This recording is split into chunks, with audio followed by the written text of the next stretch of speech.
This story starts many years ago when I was a little girl living in an apartment with my dad and older brother.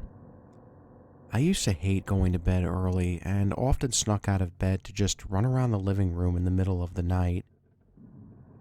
I always left the lights off and was able to see because there was enough light shining through the glass door from the balcony. On one such night, I slipped out of bed and made sure my brother was still asleep, as we shared a bunk bed, and walked quietly as possibly to the living room. I left the bedroom door open every time in case I needed to run back to bed. As I played around the living room, jumping on the couches and the like, I noticed a black shadow from the balcony. I immediately stopped and looked outside and just saw this silhouette black figure just standing by the edge of the door near the handle. I freaked out and immediately ran back to bed and closed the door. This woke my brother up and he got worried and asked what was wrong. I told him what I'd seen and he said he'd go look himself to make sure everything was all right. He opened the door and I watched him walk out.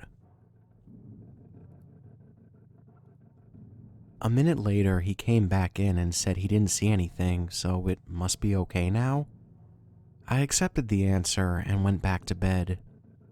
Later, I realized that my brother had still left the door open. I crawled out of bed to close it myself, and before I could touch the door, it slammed shut loudly. This caught my brother's attention, and when I explained what happened, he was confused. I was so terrified that I asked to sleep with him, and he let me. A minute later, though, our dad came into the room and asked what the noise was. I explained to him what I'd seen, and he didn't really believe me, as he doesn't believe at all in the paranormal. He figured one of us had slammed the door. My brother tried to say it was a draft to just get him to go back to bed, but my dad didn't think so, since he left the windows and balcony locked and the air off. So, my dad goes about trying to question us to see who slammed the door, and in the middle of me trying to explain that I was really only trying to close the door, but never touched, and we hear a loud noise coming from the living room. It sounded like another door slamming shut. My dad automatically leaves towards the living room and turns on the light. My brother and I followed and saw our dad looking around. We only have two doors in the living room, the front door and the balcony door. My dad checks the front door first and finds it locked. Then he goes to the balcony door and finds it unlocked and slightly ajar. See, when the door gets slammed, it's loose enough that it actually slides back a bit. My dad closed and locked the door and sent my brother and I back to bed, and that was the end of that.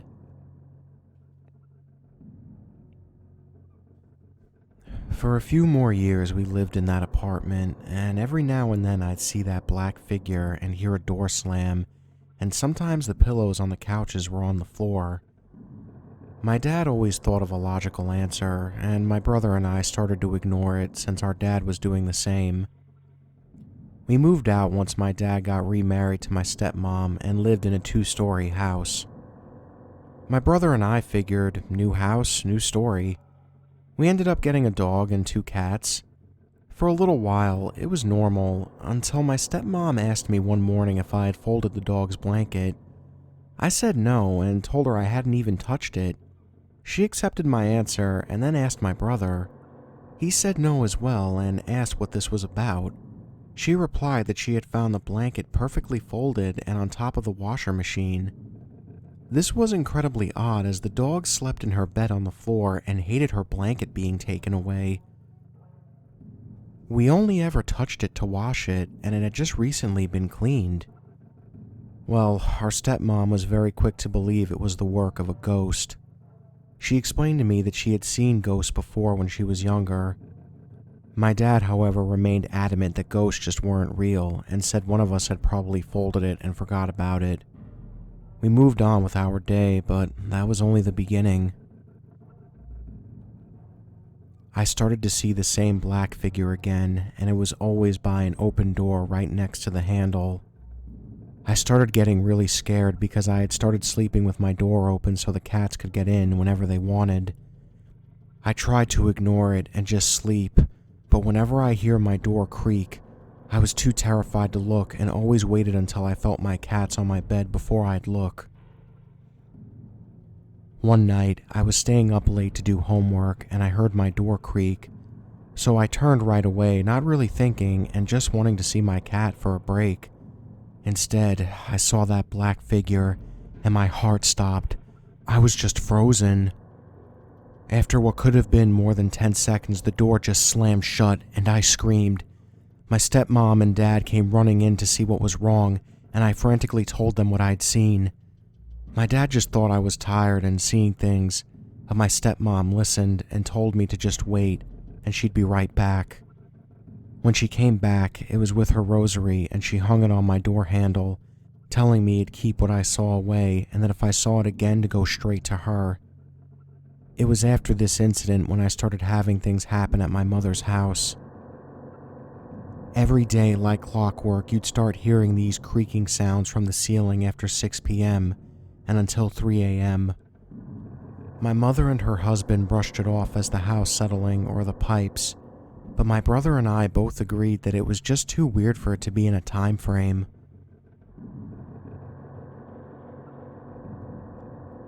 After that, I started getting woken up by my Rottweiler growling at my wall by my bed. I didn't think anything of it at first because he tended to bark and growl out of windows a lot, but when I realized that he was actually growling at my wall, I got nervous. I'd slowly crawl out of my bed and go to hug my dog. He'd pause his growling to sniff me and look me over, and once he was satisfied, he'd go back to growling at the wall. After a few minutes, he'd stop and then sniff me again before sitting down. I'd get back in bed and he'd put his head by my pillow until I fell asleep. When my mother's second dog, a Weimaraner, got old enough, she'd come into my room at night as well and start growling at the wall too. She was the kind of dog who'd make noises and kind of talk to you, but she never growled or barked. I did the same thing and got out of bed until they stopped growling, but it started affecting my sleep. I eventually told my stepmom what was going on after a picture frame above my bed flew onto the floor and crashed. She told me that there was a spirit or ghost that was following me and that I needed to be careful since she believed it was only getting more active. Hearing those words scared me. I managed to push on and try to ignore the doors closing randomly and my dogs growling. Even my cat started getting weird around the house sometimes, but I just kept thinking if I ignored it, it'd go away. But I was wrong. My dad eventually moved houses again, and this time we were living in a brand new home. So new that my dad had bought it while it was still being built. I explained my worries to my stepmom about the thing following me here, and she told me just to let her know the moment I saw it again. After a few weeks, everything was fine, until I started hearing voices. The kind that sounds like someone is having a conversation, but it's muffled like they're a few rooms away. I'd stop whatever I was doing to go check it out, but whenever I did, it'd stop. It got to the point where I'd be completely alone in the house and I'd hear what sounds like my dad talking to someone. I'd call out for him confused, only to look out a window and see that his car was still gone. After that, I started to hear footsteps like someone was walking around in my parents' room upstairs. The weirdest thing about it, though, was that it always sounded exactly like my dad's footsteps. Everyone had a specific way of walking, and his were always more thudded and loud. I brought it up to my stepmom, and she told me she'd heard it too.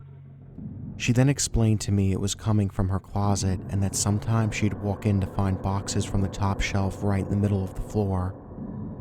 Keep in mind, this is one of those big walk-in closets, so anything that falls wouldn't naturally end up in the center of the floor. I still live with my dad and stepmom to this day while going to college, and still hear all of this stuff. I don't see the figure as much anymore, and the doors don't slam as often, but they do still shut. It's just quieter. The thing that made my friends believe I had something following me was because I had spent the night at their house and anything I usually experienced started happening whenever I came over. One friend of mine who is terrified of anything paranormal actually refused to sleep at my house and doesn't like me spending the night at hers because she had seen the black figure. It's sort of become a bit of a joke now with them. They'll tease me and say that if you invite me over, you'd better be prepared for 2 guests instead of 1, or to make sure all the doors are shut before sleeping. Some friends are incredibly curious and often like me to come over or invite me over just so they can try and see the figure. I honestly don't know what to do about it, and I don't know if I should do anything. I mean, it's never been hostile towards anything, but it's still unsettling to see it sometimes and have it break some stuff. Nowadays, I sleep with my door closed and locked, but sometimes I'll wake up to see it open. Sorry for the long story, but I really don't know what to do, and if anyone has any ideas, I'd be happy to hear them.